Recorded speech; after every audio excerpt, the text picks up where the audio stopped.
유교가 없어진 지 1910년에 한일 합방이 되거든요. 그리고 유교가 없어진 걸 그때쯤으로 기점으로 잡습니다. 그러면 110년이 됐어요. 110년이 됐어요. 그런데도 유교가 그럼 완전히 없어졌느냐? 아직도 그렇지는 않습니다. 제가 그래서 그런 얘기를 하거든요. 크리스마스가 한 달, 부처님 오신 날이 하루. 그런데 크리스마스보다 큰 게 유교 명절이다. 그게 설하고 추석, 설, 추석. 그리고 앞으로는 더 없어지겠죠. 하지만 100년이 지나도 현대같이 빠른 변화 속에 있는 시절에도 100년이 지나도 유교가 그 정도의 힘을 쓰고 있다는 얘기는 되돌려 말하면 불교가 1203년에 무력에 의해서 비크라마실라 사원이 파괴됐어도 그 뒤에 상당 부분은 문화적인 거나 관습적으로 존재하고 있었을 거다라는 걸 추정해 볼 수 있죠. 그리고 그 추정해 볼 수 있는 인물이 이 사람입니다. 1300년대 사람. 지공선현이라고 인도 분인데 우리나라까지 왔어요. 저 원나라 시대 사람이에요. 그래서 인도에서 시작해서 스리랑카 들렸다가 티벳 갔다가 쭉 해가지고 운남을 통해 가지고 중국으로 해서 중국 북경까지 와요. 그때 원나라 황제가 금강산에 가서 야, 내 이름으로 향 좀 피우고 와. 이래갔더니 그래요? 이러면서 또 우리 금강산에 왔고 향을 피우고 가. 근데 저분의 연대를 보면 1300년대 출생이니까 1203년에 불교가 없어졌으면 없어진 지 100년 뒤에잖아요. 그런데도 이 사람이 불교는 해? 이게 가능해? 역사적으로는 불가능해. 하지만 충분히 가능할 수도 있다는 생각은 해요. 왜? 지금도 우리가 유교가 없어졌지만 유교가 몇 명은 있죠. 지금도. 아니 그렇잖아요. 그렇게 존재하는 거죠. 그래서 그 문화가 완전히 사라지는 데까지는 수백 년이 걸렸을 거다. 지금보다 훨씬 게다가 변화주의가 느리거든요. 예전에.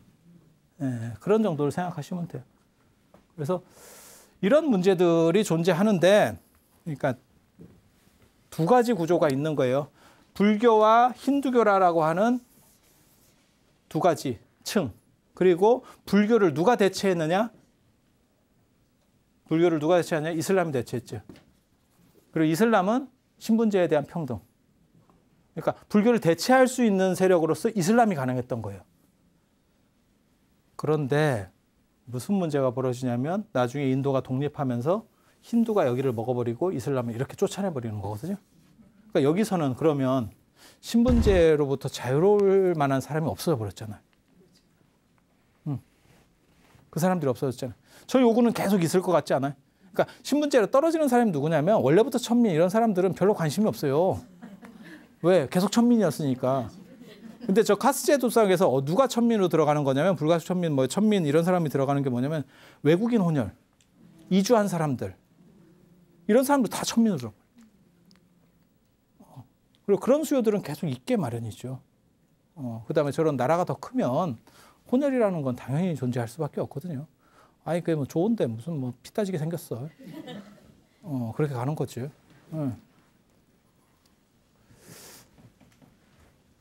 그래서 이 부분에서 이제 불교 인도 안에서의 문제가 생기게 되죠. 그때 이제 나타나는 사람이 이 암베드카르라고 하는 사람이에요. 암베드카르가 이 사람이 수드라 출신이에요. 그러니까는 천민 출신입니다. 그런데 이제 영국에 유학도 하고, 그 다음에 이제 초대 법무부 장관도 하고, 저 사람이 이제 신불교 운동. 그래서, 불교를 새롭게 일으켜야겠다. 그러니까 저 불교는 기존의 1203년에 불교가 없어졌다. 그 불교가 아니에요. 한국 불교를 얘기하면 마치, 천태종하고 비슷하다고 생각하시면 돼요. 천태종이나 원불교랑 비슷하다고 생각하시면 돼요. 그건 다 최근에 만들어진 종교예요. 그렇죠? 그래서 이것도 이제 새롭게 만드는 거죠. 이걸 가담하는 사람들은 누굴까? 이 신불교 운동에 가담한 사람은 누굴까? 신분제에 불만 있는 사람이겠죠. 신분제에 불만 있는 사람은 누굴까? 밑에 쪽이겠죠. 위에가 왜 신분제를 부정하겠어? 조선시대 때 양반이야. 신분제를 없애시다. 굳이 내가 왜? 기득권층인데 내가 왜? 이렇게 된다니까? 아니 그렇잖아요. 낮은 사람이 언제나 불만이 있는 거지 높은 사람은 불만이 없죠. 그래서 이 신불교 운동 속으로 들어가는 사람이 이게 하위 카스트들이에요. 그래서 이걸 과연 불교의 연장선으로 볼 거냐에 대해서는 생각을 좀 더 해봐야 돼요.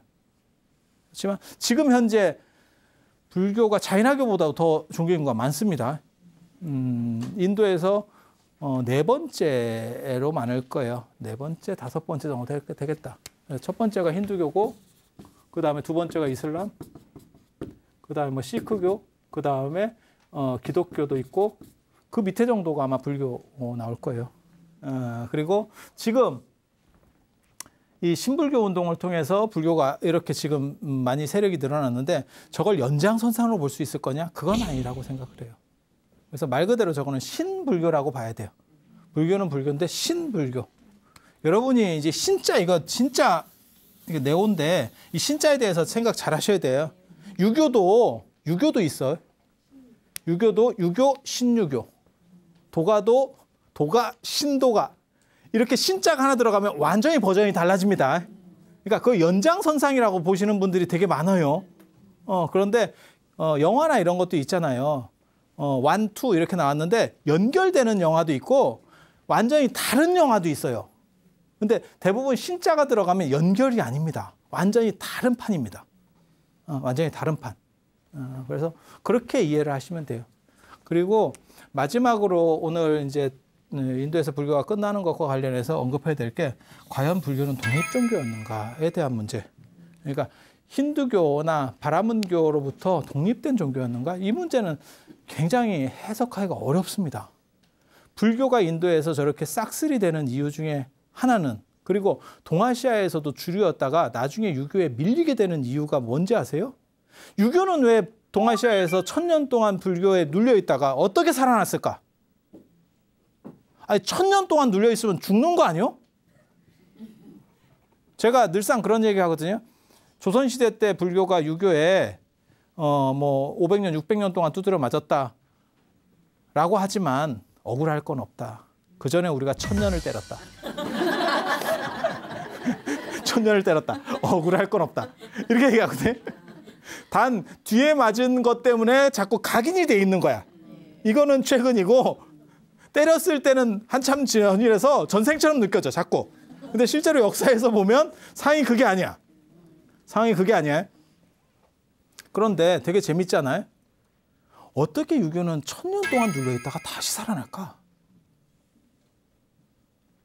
그리고 불교는 왜 1000년 동안 지배 이데올로기였다가 동아시아에서도 싹 밀려날까?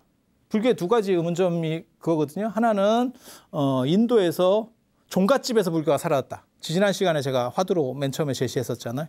그리고 그 문제를 지금까지 2시간에 걸쳐서, 2번에 걸쳐서 해석을 해드린 거고, 설명을 해드린 거고, 또 하나의 문제, 이제 앞으로 계속 동아시아에서 대두될 문제인데, 왜 불교는 동아시아에서 1000년 동안 주류였다가 이류로 물러나는가? 신유교에 의해서 이류로 물러나는가? 이 얘기인데, 거기에서의 키워드가, 가장 핵심적인 키워드가 관원상제례가 없다는 거예요. 불교에. 유교에는 관원상제례가 있어요. 그걸 통과의례라고 합니다. 관례는 거의 안 해요. 관례는 요즘 들어서 뭐 관례는 거의 안 하죠. 예전에 박지훈의 성인식 이후로 뭐 관례는 거의 없었어요. 하지만 지금도 유교 중에서 남아있는 게 설, 추석 말고 관원상제례에 남아있어요. 혼인할 때, 뭐 혼인이야 뭐 유교식으로 안 하지만 패백 같은 거 따로 모여서 집안 어른들끼리 패백하는 거는 지금도 하고 있잖아. 상제례 있다는 건 다 아시죠? 이건 뭐 100% 수긍, 다른 식으로 뭐 할 게 없잖아. 거의 없잖아. 그죠? 그러니까 기독교에서 해도 거의 이쪽하고 비슷해요. 그냥 뭐 절을 하느냐 마느냐. 향 대신에 꽃으로, 그거 별 관계 없어요. 어차피 향도 향이기 때문에 꽃도 대체해도 관계는 없어요. 실제로 뭐 동남아시아나 이런 데 가보면 꽃공양 진짜 많이 올리는 이유가 꽃도 향이라니까. 그래서 얘네도 대체를 못하는구나 라는 걸 알 수 있죠. 결혼식은 거의 대체죠. 결혼식 여러분이 하신 거의 그 결혼식장에서 하고 주례를 놓는 거는 천주교식이에요. 신부 앞에 그 신부 말고 그 신부가 주례야. 그 신부가 주례야. 그래서 신부가 이게 면사포를 쓰는 거라고요. 원래 성당에 가면 미사포 쓴다고요. 신 앞에 못 들어간다니까. 그래 면사포 쓰는 문화가 있고 신이 이제 그 신부가 이제 이렇게 맺어주는 거죠.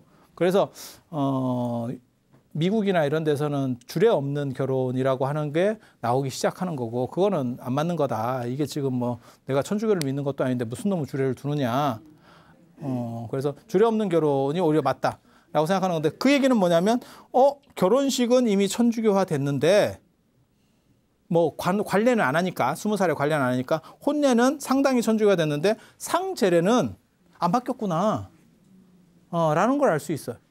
그러면 그게 불교 거냐? 유교 거죠. 유교의 관원 상제례가 있었기 때문에 얘네가 1000년 동안 눌려 있어도 살아날 수 있었던 거예요. 그럼 불교 거 있냐? 이거 봐라. 이게 굉장히 애매해요. 굉장히 야 이거 영업 비밀인데 이런 거 안 가르쳐 주는 건데 이게 가르쳐 줬다가 혼날 수도 있는데 어른들한테 이거 혼날 것 같은 아주 불길한 예감이 들기도 하는데 시달림이라고 아시죠? 이제 시타림 예전에 인도에서 시체를 버리는 숲이에요. 그래서 그걸 한림이라고 번역하고 시체가 많다 그래서 이제 음사를 해서 시타림인데 그걸 또 이제 말장난으로 해서 시체가 많다 그래서 시체가 많다 뭐 이렇게도 쓰기도 하고 근데 찾아짜 써요 원래는. 그래서 말장난으로 그렇게 하는 경우도 있는데 원래는 한림 찬숲이라는 뜻이에요. 시체를 유기하는 숲이에요 거기가. 그러니까 공동 묘지를 쓰는 게 아니고 인도는 윤회를 하기 때문에 시체는 영혼이 없고 그냥 낡은 옷과 같다라고 생각하기 때문에 그냥 갖다 버릴 수 있는 거예요. 그런데 그 시달림이 지금 우리나라에서는 어떤 의식으로 되냐면 돌아가셨을 때 염불해 주는 의식. 스님들이 와서 염불해 주는 뭐 한 3일장이면 뭐 2번이든 3번이든 와서 염불해 주는 거. 그런 걸 아마 보셨을 거예요. 거기 보면 소렴에 해당하는 걸 해요. 소렴이 이제 사람 어른 돌아가시면 이걸 다 닦아내고 옷을 성복시키고 이런 걸 하거든요. 그래서 머리도 깎고 손발톱도 이렇게 잘라드리고 그렇게 합니다. 어렸을 때 보셨는지 모르겠는데 지금도 그렇게 해요. 그래서 따로 이렇게 딱 모아서 다 드리고 이렇게 하는 게 이제 소렴, 대렴 뭐 이런 거 할 때 하는데 염할 때 하는 건데 그걸 정신적으로도 한 번 더 해요. 그게 시달림이에요. 그래서 옷도 입게 해드리고 머리도 깎게 해드리고 뭐 이렇게 그리고 이제 나중에 천도제나 사십구제 같은 거 할 때는 이제 몸 씻겨드리는 것도 하고 뭐 이렇게 하는데 거기 보면 언제나 삭발이라고 나와요.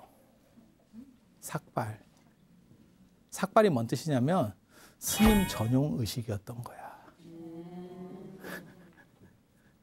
그거를 우리가 뭐라고 배우냐면 야 일반 집에 가면 이발이라고 해 이렇게 가르쳐줘. 왜 일반인을 다 삭발시킬 수는 없잖아. 그리고 거기 보면 이제 거화 뭐 이렇게 해가지고 화장하는 걸로 돼요. 근데 요즘은 이제 화장이 일반화됐지만 그게 예전 의식문이거든요. 예전에 화장할 수 있는 집단은 불교밖에 없죠. 불교를 믿는 집이라도 조선시대 때 화장하는 집은 거의 없습니다. 그냥 까놓고 얘기해서. 다 매장이죠.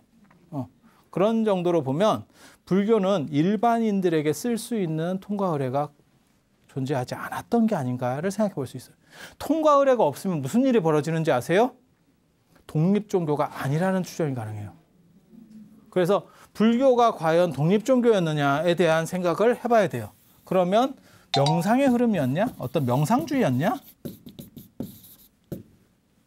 이 부분에 대해서도 한 번 정도는 생각해 볼 만해요. 그래서 왜 하필 불교가 끝까지 통과 의례를 제대로 못 만들었느냐. 그리고 만약에 통과 의례를 만들었으면 유교로 대체가 안 됩니다. 유교로 대체가 안 됩니다. 그리고 인도에서도 완전히 밀리지 않았을 거예요. 완전히 밀리지 않았을 거예요. 근데 희한하게도 저 정도의 큰 사이즈를 가진 종교였음에도 불구하고 통과 의례가 뚜렷하게 존재하지 않아. 통과 의례는 모든 종교 전통의 독립 종교가 가지는 기본적인 구조 중에 하나예요. 근데 그 패턴을 불교가 안 밟고 있어요. 그거는 진짜 미스테리한 겁니다. 진짜 미스테리. 그리고 그것 때문에 인도에서 싹쓸이가 일어났고 동아시아에서는 신유교에 뒤치기를 당해가지고 뒤집기 당하는 사건이 벌어지는 거예요. 저 통과 의례 사건 때문에. 통과 의례가 그렇게 중요합니까? 중요합니다. 엄청 중요합니다. 그리고 여러분들이 생각할 때는 그런 거 뭐 그냥 만들면 되는 거 아닙니까?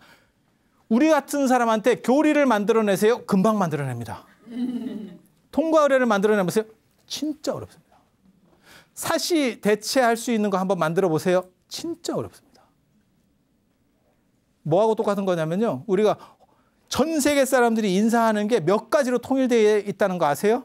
그게 뭐냐면 허리 굽혀서 인사하기, 악수하기, 거수격리하기, 몇 가지 없어요. 야, 그거 말고 인사하는 거 다른 거 하나 만들어 봐. 진짜 어렵다. 만들긴 만들었지, 우리도. 야, 이런 거 만들어. 전 세계 수십억 인구가 불과 몇 가지밖에 안 쓰는 거예요. 이게 통과 의례의 힘이에요. 이와 비슷한 게 통과 의례의 힘이라니까요. 근데 불교가 왜 저걸 착안을 안 했는지를 잘 모르겠어. 저걸 가졌으면 신유교가 뒤집기를 못해요. 그러니까 신유교가 왜 유교가 눌려있다가 신유교로 다시 이렇게 업데이트돼서 부활할 수 있느냐. 통과 의례를 가지고 있었기 때문에 얘네가 완전 싹쓸이가 안 당하는 거예요. 계속 그 부분에서는 쓰이고 있었거든. 그래서 이거야말로 진짜 미스테리한 일이에요. 만약에 불교의 역사를 되돌릴 수 있다면, 그리고 우리 같은 사람이 들어간다면 통과 의례를 만들겠지. 어떻게 해서도 만들어내겠지. 그리고 방금 전에도 말씀드렸지만 이런 거 만드는 게 의외로 굉장히 어렵습니다. 굉장히 어렵습니다. 그래서 오늘 말씀드린 걸로 해서 인도 불교의 마지막 끝나는 부분까지, 그리고 인도 불교에 있어서의 미스테리들, 그래서 왜 불교만 사라지고 힌두교는 사라지지 않았는가, 그리고 자이나교는 왜 남았는가에 대한 부분도 얘기를 했고, 그 다음에 이슬람과의 관계에 대해서도 얘기했고, 그리고 동아시아까지 연결되는 미스테리, 그건 통과 의례가 과연 존재했느냐, 그리고 통과 의례가 존재하지 않았으면 불교는 과연 독립된 종교냐, 독립된 종교가 아니라면 이건 도대체 정체가 뭐냐, 그리고 독립된 종교가 아니면 더 재미있는 것도 있어요. 그게 유럽이나 미국에서 움직이는 불교적 흐름입니다.